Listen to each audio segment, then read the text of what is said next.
Oyagala okumanya ebiriwo, ebyaliwo, oba ebigenda okubaawo. Program Tambula n'okumanya eggose. Tambula n'okumanya ku MRU TV ne Royal FM. Tambula n'okumanya. Tambula n'okumanya.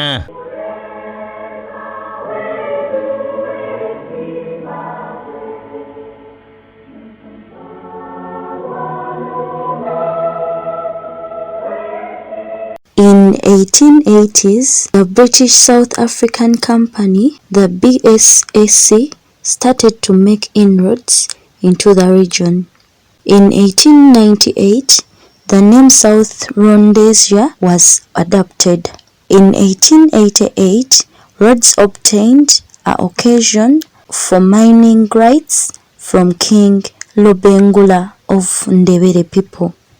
Cecil Rhodes presented this occasion to persuade the British government to grant a royal charter to his British South African Company and its subject states, such as Mashonaland. Rhodes sought permission to negotiate similar occasions covering all territory between the Limpopo River and Lake Tanganyika, then known as Zambezia.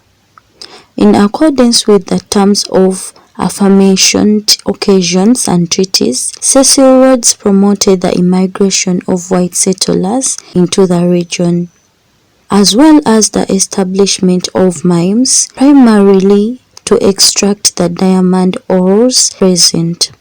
In 1895, the BSAC adopted the name Rhodesia for the territory of Zambezia in honor of Cecil Rhodes.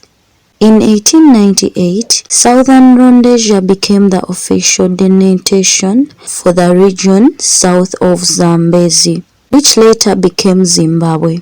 The region to the north was administered separately by the BSAC and later named Northern Rhodesia, now Zambia. The Shona-waged unsuccessful wars against encroachment upon their lands by clients of BSAC and Cecil Rhodes in 1896 and 1897. Following the failed elections of 1896 to 97, Ndebele and Shona groups became subject to Rhodes administration, thus participating European settlement in the new colony. The colony's first formal constitution was drafted in 1899 and copied various pieces of legislation directly from that of the Union of South Africa. Rhodesia was meant to be, in many ways, a shadow colony of the Cape.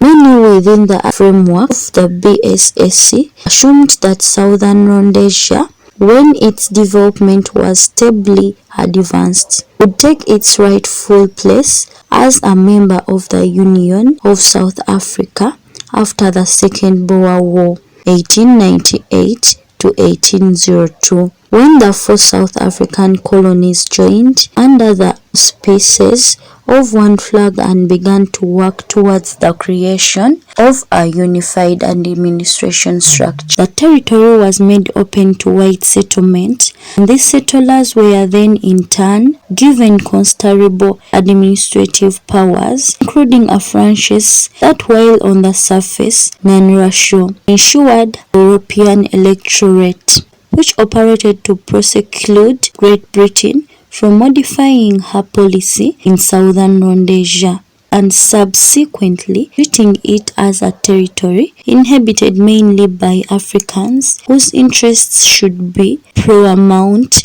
and to whom British power should be transformed. Southern Rhodesia became a self-governing British colony in October 1923, subsequent to a referendum held the previous years.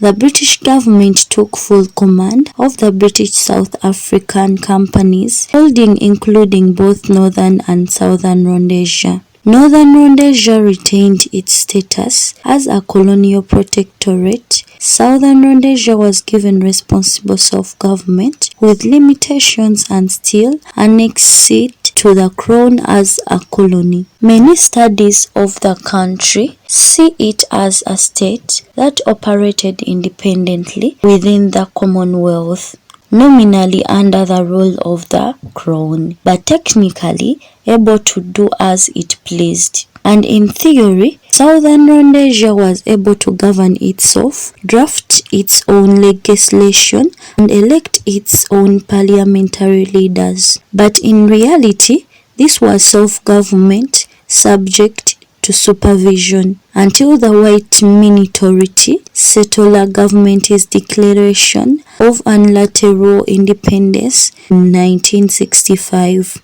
London remained in control of the colony's external affairs, and all legislation was subject to approval from the United Kingdom government and the Queen. In 1930, the Land Apportionment Act divided rural land along racial lines, creating 4 types of land: white-owned land that could not be acquired by Africans, purchased areas for those Africans who could afford to purchase land, tribal trust lands designated as the African reserves, and crown lands owned by the state reserved for future use, and public parks.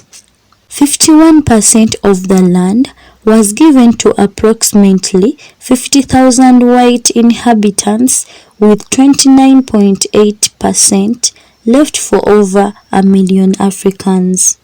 Many Rhodesians served on behalf of the United Kingdom during World War II, mainly in the East African Campaign against Axis forces in Italian East Africa.